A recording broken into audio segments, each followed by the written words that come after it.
Hey, what's up guys? I am Scott, also known as Grimsie42, and I thank you for joining me today, and this is my first episode of the Quest for NES.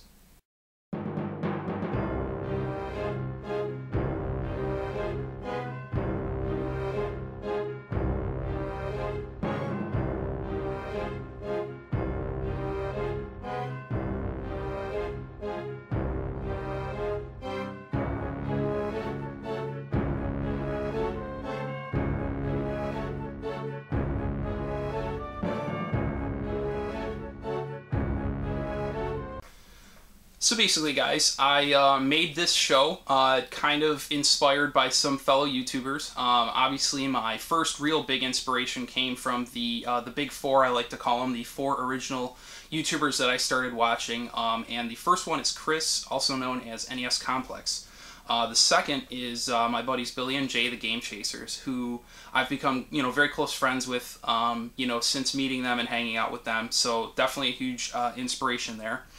Another one that I actually like to reference as an inspiration is Justin, also known as Business17, just because he kind of, in my opinion, has the pickup video thing mastered. So that was definitely a huge inspiration. And the last one, which is a specific inspiration for this, is my buddy MichaelBtheGameGenie.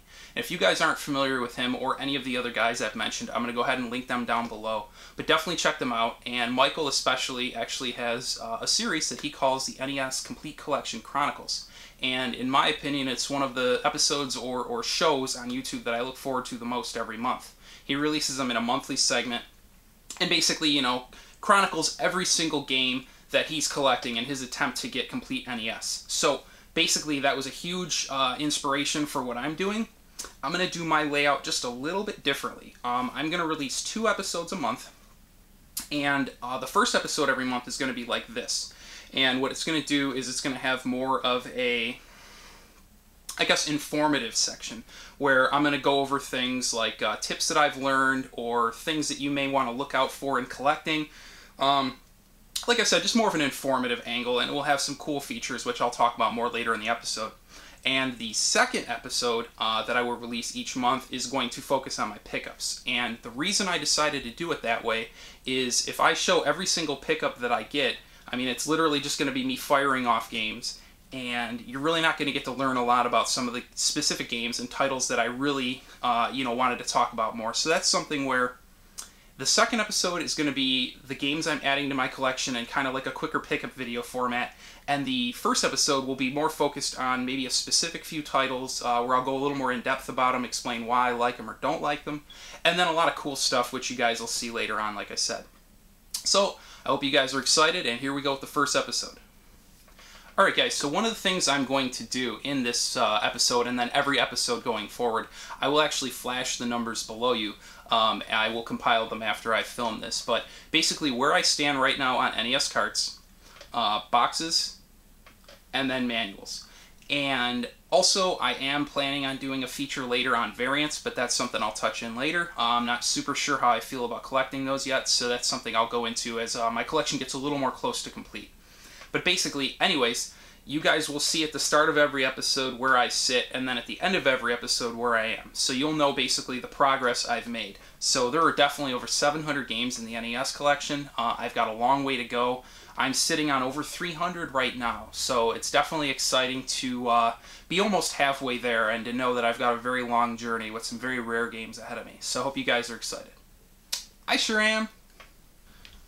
Also, just to give you guys a reference, because basically this series will start with where I currently stand and go forward from there. If you guys are curious on all these games behind me, kind of where I sit prior to the start of this, I actually made a 2-part series, which is kind of a prologue to this, where Part 1 chronicalized all the carts I had up till now.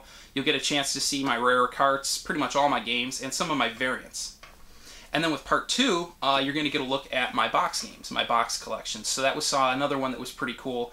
And that's just something you guys can check out if you wanted to see some of my games. I will link those below, so definitely check those out if those are things you're interested in looking at. And then going forward, I'll be sure to, integrate everything into the shelf once I've shown it and kind of get it up to date. and maybe when I get to like 500 or 600 or another milestone, I will do another collection video with the better lighting I have in the new camera, kind of more to the quality that I would have liked the first one to be, so you guys can kind of see where I am from there. Hey, what's up guys, and welcome to NES History 142. I will be your professor, Grimsie42, and today I'd like to show you guys a little bit of stuff on variant. Alright guys, the first thing I wanted to talk about with these variants is different versions of the cart, and I think this this Zelda example here is perfect to display that.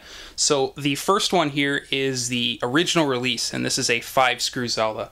And you'll notice that obviously by the back of the cartridge having the 5 screws. Nintendo released these until 1987, and another quick telltale sign is if you notice up here there are no tabs. And I will go ahead and show you guys what the tabs look like on the second release. Right there. So you see these little tabs here, and that was how Nintendo was able to turn it from 5-screw to 3-screw. Instead of putting the screws up here, these tabs hold it into place. So that's the first indication. Traditionally, the 5-screw version is the first release and the most obscure of the three. In this case, though, some argue that the gray cartridge here, which is the last release of this, is the most uncommon of the three variants in this specific case. Another quick little comparison I can show you guys here is the comparison of the original release with something Nintendo released for a specific few games later called the Classic Series. Now, this Classic Series was that gray cartridge that I showed you earlier, and that was just a few of Nintendo's best-selling games that they released later in the cycle. So that's just another indicator that you can use to tell, and I will show you a few more quick differences on how you can distinguish that right here. In this case, this example, you're going to see the most drastic difference. And the reasoning behind this is actually kind of funny. So basically the original release was Mike Tyson's Punch-Out. This game also was available in 5-screw. This here is the 3-screw variant, which you can tell by the oval seal. The original one would have the rounded seal. But anyways, this was the original release, and when they made it as a Classic Series, you'll notice that it no longer features Mike Tyson, and the game's name was changed to just Punch-Out.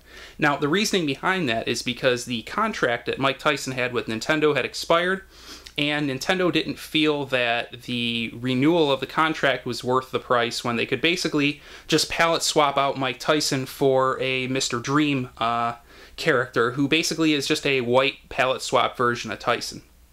I do have one more example that I wanted to show you guys, and I'll go into that right now.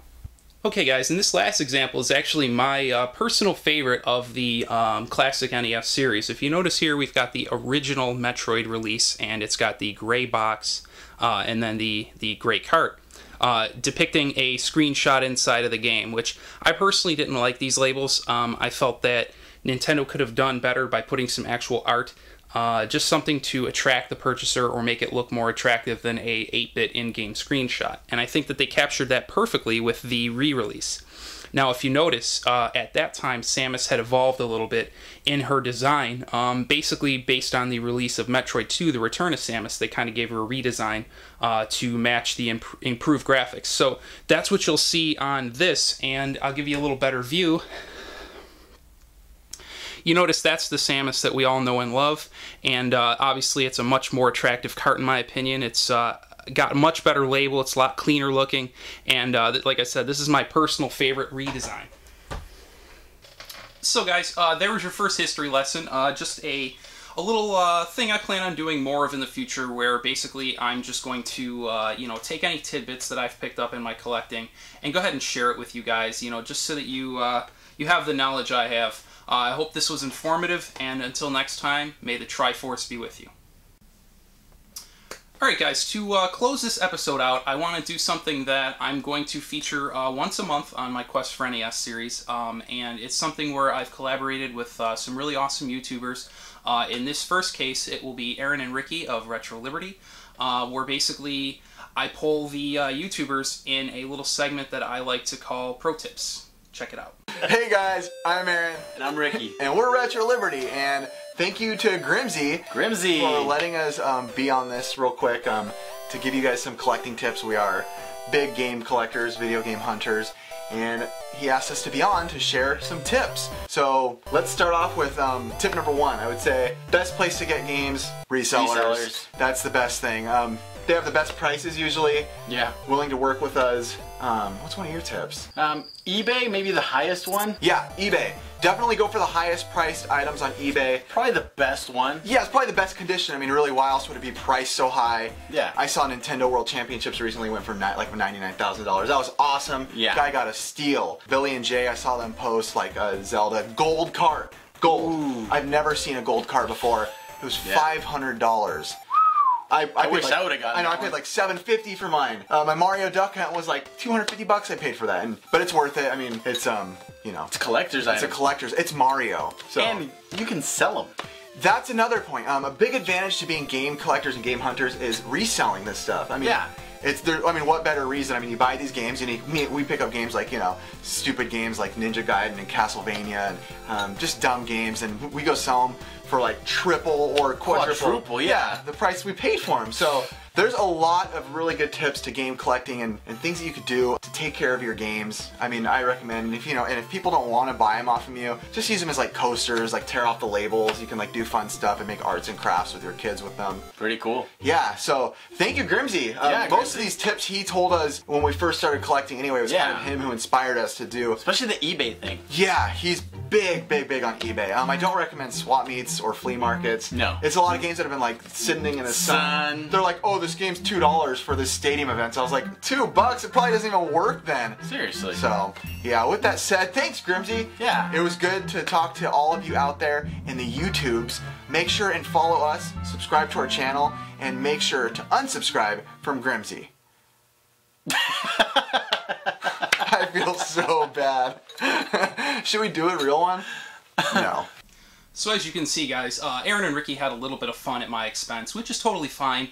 I think more or less what I'm really trying to capture with these pro tips is more of a projection of what the channel of the person that or people that I'm referencing is all about, and I think that that essence was captured perfectly with their humor and their quick-wittedness, and I definitely can promise you that some of the tips I'll have from other YouTubers in the future will be a lot more informative and, you know, a lot less bashing Grimsie into the wall, which some of you may like. I found it to be quite funny. But anyways, guys, this wraps up the first episode. I hope you enjoyed. I'll have another one coming for you soon, and definitely stay tuned for it. Take care.